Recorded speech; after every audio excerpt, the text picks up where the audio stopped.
Welcome to tonight's reading of Hallowed Ground, Part 6, written by the Vesper spell.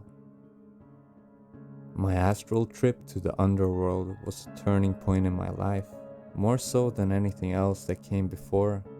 In the months that I had spent in the cemetery studying the ancestors' occult library, there was still a nagging voice in the back of my head that said I was crazy and none of it was real. But once I had actually managed to astral project and visit the spirit world, those doubts were gone for good. The astral plane was real, and if anything, the physical plane was the fantasy world. This revelation sparked a passion in me unlike anything I'd felt before, and mastering the craft became the driving purpose in my life. Genevieve was the best teacher I could have hoped for, and helped me to understand that being a good witch also meant being a good Wiccan. My earlier attempts at solitary study had been hindered by being overly analytical. Genevieve taught me that faith is not the rejection of reason, merely the acknowledgement of its limitations. Properly owned intuition and emotion, crafted by millions of years of natural selection, can be just as powerful for inferring truth. This is especially true when there is not the required time or evidence for rational analysis, or when dealing with other worlds which by their very nature do not conform to our laws. The fact that I had only first succeeded in astral projection when the Delphi dream had granted me a much more intuitive state of mind was all the proof I needed that it was the better approach to understanding the spirit world. I have an altar now, a small oak table draped in purple velvet triple moon tapestry. It's light enough that I can move it around the cemetery when I want to, but I usually keep it in the maintenance shed where it won't get wet.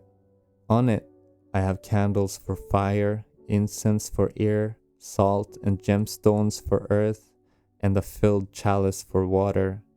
I have my ethame feathers from the crows in my cemetery, a wand made from a willow branch, a small cauldron, mortar and pestle, my book of shadows, and a pentacle talisman. There are two small busts, one of the mother goddess and one of the horned god, a tooth and two figurines, the crone with the staff and cloak, and winged Isis, who I worshipped as an amalgam of the three goddesses. I do not, however, have any idol of the maiden goddess on my altar, for reasons which I expect are clear. Every day now I kneel by my altar, light the candles, burn the incense, and pray. Genevieve also helped me to realize that the purpose of prayer is not the good answer, or even that there is a literal entity who identifies as the god you're praying to hear them. All forms of magic are based on the effects consciousness has on reality, and praying helps to clearly crystallize your thoughts and desires in your mind, and repetition reinforces them. Words are thoughts given physical forms, and speaking or writing them helps make them more real. Genevieve and I are also great believers in the oneness and interconnectedness of all things, and the spells and prayers spread out through that interconnectedness to influence reality, including the God we're praying to if we're lucky. It's nothing short of ironic that after realizing all this was when a goddess actually did choose to acknowledge my prayers. It was June of last year, about 3 months after I'd visited the underworld. Genevieve and I had gone on astral journeys many times since then, but I refused to go anywhere near the portal behind the tree line, be it in spirit or in flesh. I had just stepped out of my shed when I saw a blonde woman sitting in a lawn chair by my fire pit, my cat Moxley on her lap. For a second, I just assumed it was Genevieve, because who else would it be? But Genevieve doesn't drive or own a car, and even if she did, she wouldn't be able to find the cemetery on her own. I was still the only person I knew who could do that. "Hey," I shouted, stomping towards her. The anger that anyone had dared to trespass into my sacred cemetery overriding any sense of caution. The woman looked up at me and smiled. The same smug smile I had seen countless times from the portrait in the mausoleum, and I froze in my tracks. It was Persephone. She looked a little different from when I had seen her in the underworld.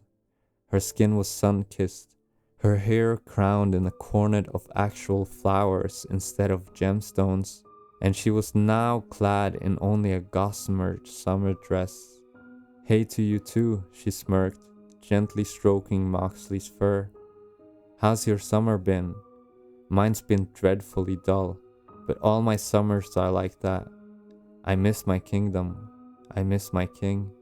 I miss my dog, like Mark Twain. I go to heaven for the climate and hell for the company."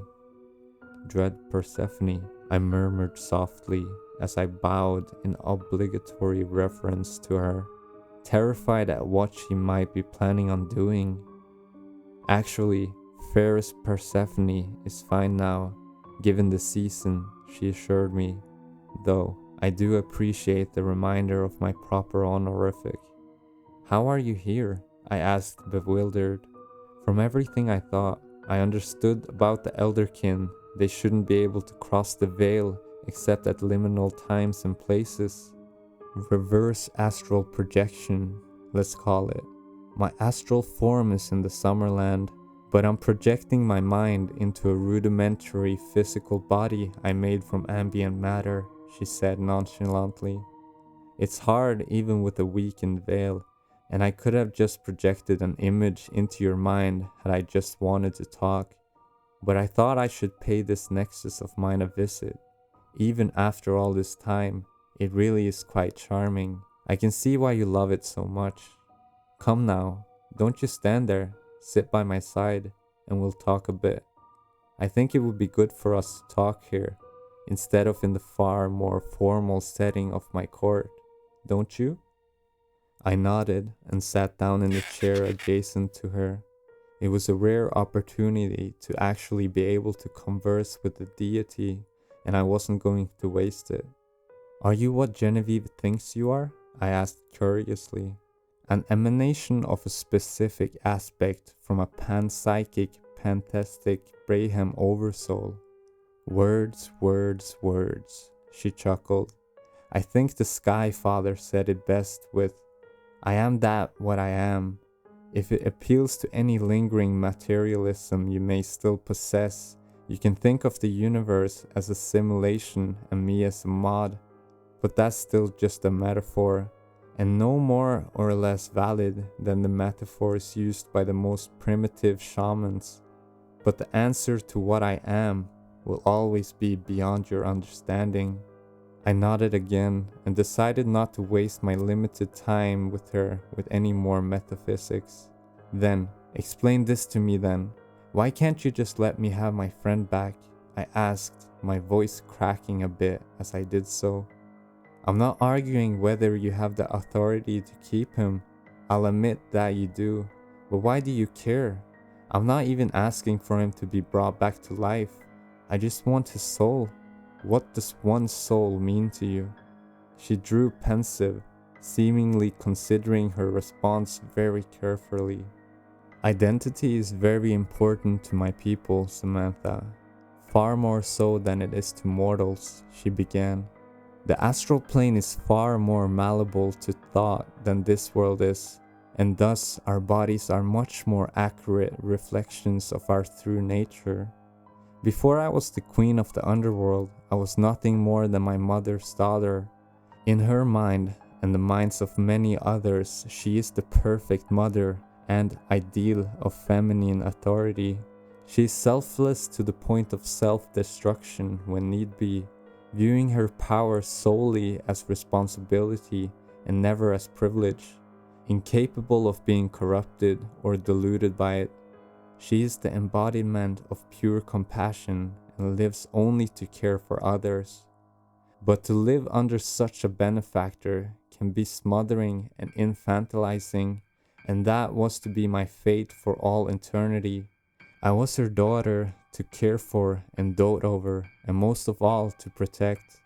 I was to spend my eternity in the Summerlands, where I'd be safe, helping the mortal soul who came there for respite and reflection from the cycle of rebirth until they were ready to return to Earth or ascend higher yet. That was to be my only reward for my toil, the warm fuzzy feeling of knowing I helped people. I didn't even know how to worry about screwing it up, since my mother would always be hovering over me, ready to correct any mistake her hapless idiot daughter made. She loves me, I know she does, but she did not respect me. When I told her that I wasn't as selfless as her and that I wasn't happy with the life she had ordained for me, she just assured me I would grow out of it, that she knew me better than I knew myself, and that she knew what was best for me. She wanted me safe, and I wanted to be free, the most proverbial parent-child conflict of them all. My growing unhappiness did start to impact her own sense of identity. However, as I was making it increasingly difficult for her to view herself as the perfect mother, and my rebellions against her only made that worse. In particular, she viewed herself as extremely progressive and permissive, and it harm none, do as thou wilt, right? As such, I was free to frolic with gods and goddesses, nymphs and satyrs, and any mortal souls in any combination and manner that pleased me. Then I fell in love with the Lord of the Underworld, and she did not like that one bit. May I ask why? I interrupted. Same reason most people don't like him, I imagine, she shrugged. He tends to the lost souls. Those of us on the higher levels of the astral plane would prefer not to think about it. No, I mean, why did you fall in love with him? I clarified, and pondering whether she had legitimately misunderstood me or if she had been trying to deflect the question. Oh well, then and now I view love more as a primordial force than a rational choice, one even the gods are powerless to resist. It just happened, but if I must give reasons, I admit the quiet dignity with which he conducted his thankless work, the paradise he had made in hell.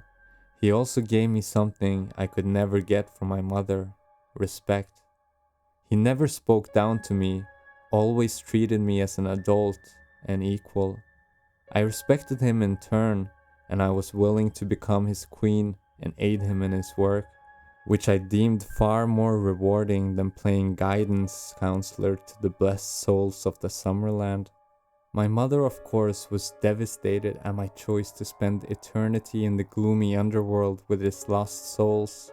She did everything in her power to rescue me, to save me, and when she couldn't, she viewed herself as a complete failure as a mother and fell into a deep depression, and the entire Summerland began to decay with her. It was partially a Fisher King scenario, and partially because she was neglecting her duties that no one else could do. I was her main assistant, and I was gone. The crone is wise, but old, and limited in the amount of work she can do. My father, the Orn God, is obedient to my mother to the point that he is usually useless without her giving him orders.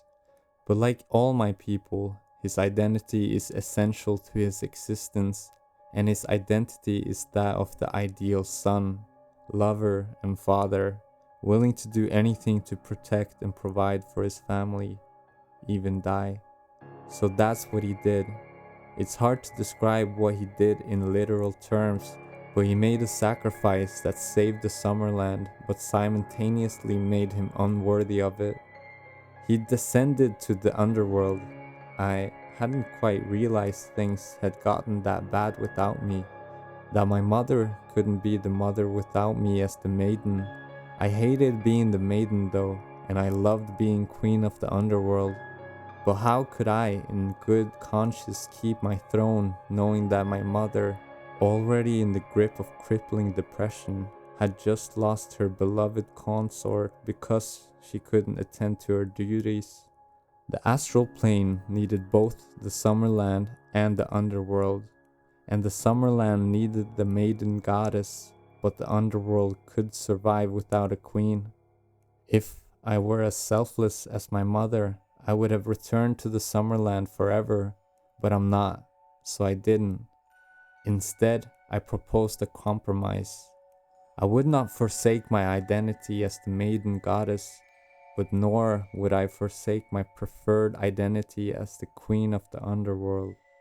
I would forever be of both worlds and split my time between the two.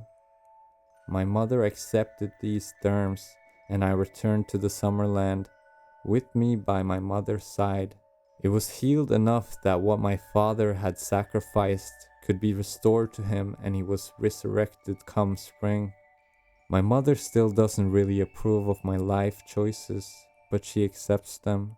And though she misses me dearly, she's able to maintain the Summerland during my absence, knowing we'll be reunited again on Beltane. So you see, Samantha, I, like many gods, have a dichotomy to my existence between fairest Persephone and dread Persephone, between the dutiful daughter and the rebel daughter, between the Disney princess and the Disney queen. She held out 2 fingers, whistled, and a chirping songbird came and perched upon them. With a sinister smirk, she blew upon it, and it instantly fell dead to the ground. Compassion for its own sake is a trait of fairest Persephone, and any indulgence in compassion is my capacity as the queen of the underworld compromises that identity.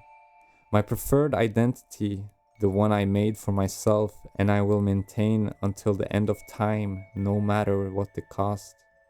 You have offered me no reason to return your friend to your other than pity, and it takes an enormous amount of pity for me to be willing to act as fair as Persephone while I sit by my husband's side.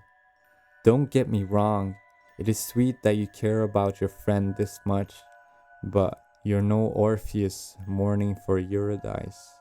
I sat silently, contemplating what she had said. That all sounded like a very convoluted way of saying that you just don't want to, I muttered, hanging my head. I suppose it is, she smirked. I understand if that explanation doesn't bring you any comfort, but I have some questions for you now, if you don't mind. And what would those be? I asked. Well, Samantha, I know that since you came to me, you've been exploring these woods, both on and off the trails, wondering if there was any truth to the old legends you read about.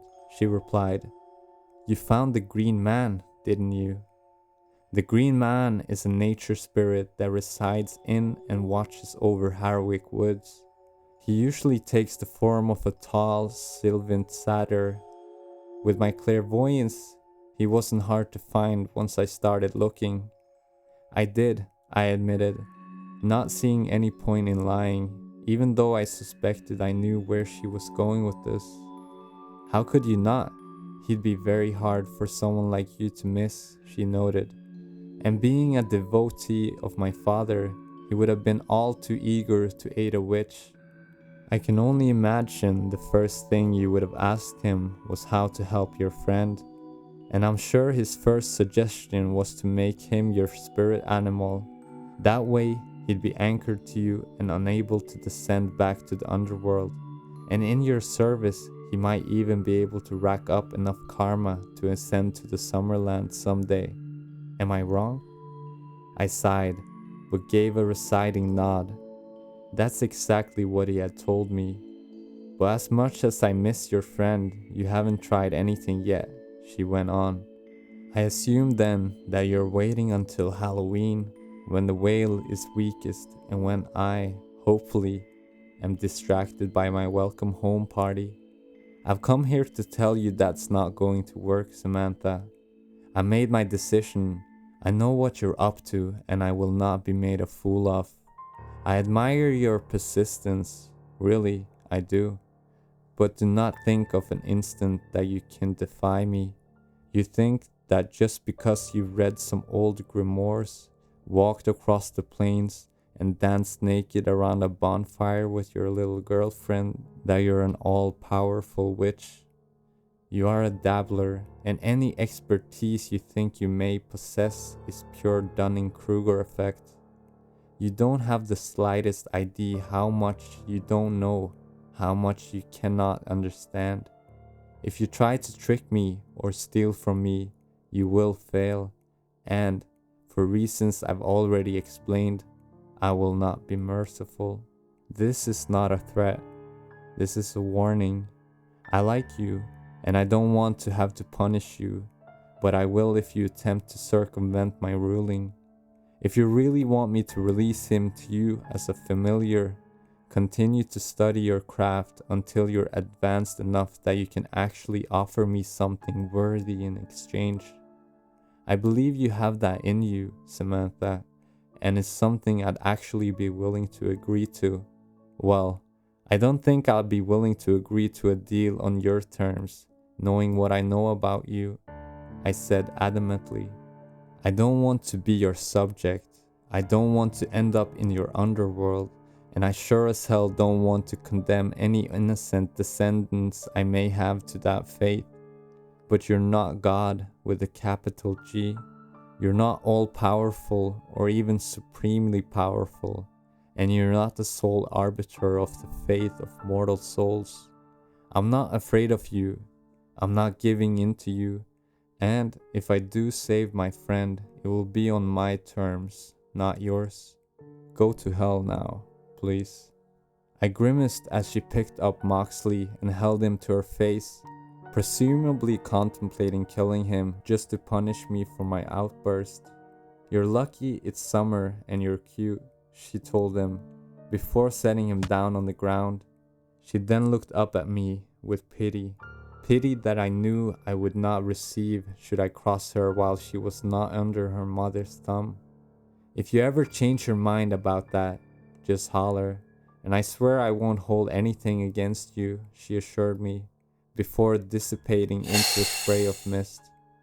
I scooped Moxley up in my arms and clutched him to my chest, nuzzling his head while sobbing, wondering what the hell I had just done. I had no real reason to believe I could ever defy Persephone, and every reason to believe that bowing to her whim was my only hope of helping my friend. But as I said, I was committed to trusting my intuition now, and my intuition told me I was missing something. I felt that something was off, that something didn't quite make sense, and I was just on the cusp of my conscious mind realizing what it was. I felt then, and now know, that I was only one more epiphany or revelation away from being able to rescue my friend, with or without Persephone's approval. I just hoped that I would have that epiphany before the next Halloween.